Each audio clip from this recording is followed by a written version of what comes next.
sinf o'quvchilarim, mana attestatsiyada chalkashayotgan savolingizni bugun oson qilib tushuntiraman. Xullas kalom, oqimga qarshi oqim bo'yicha daryo tezligi, turg'un suvdagi tezlik deb ko'p eshitdingiz. Bunday masalalarni ko'p ko'rdingiz va qiynalib ketdingiz. Bunday masalalarda asosiy ikkita tezlikni yaxshi farqlab olishingiz kerak. Bu qaysi tezlik? Birinchisi turg'un suvdagi tezlik. Turg'un suvdagi tezlik kemaning umuman oqmayotgan tinch suvdagi tezligi, ya'ni kemani o'z tezligi deyiladi, ya'ni kemaning tezligi. Birinchi tezlik kemaning tezligi bor va ikkinchi tezlik daryoning oqimining tezligi, ya'ni daryo tezligi bor. Bu ikkita tezlikni farqlab oling. Kemaning tezligi, daryoning oqimining tezligi. Kemaning tezligini turg'un suvdagi tezlik deyiladi yoki o'z tezligi deb aytiladi. Daryo oqimining tezligi esa xuddi shunday deb yoziladi.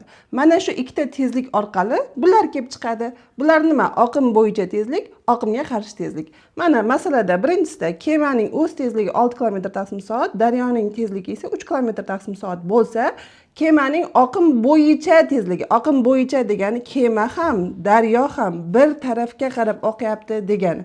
Unda bularni qo'shasiz. Kemani tezligiga oqimning tezligini qo'shib qo'yasiz. 6 plus 3 teng 9 km/soat bo'ladi. Ya'ni kema tezroq yuradi.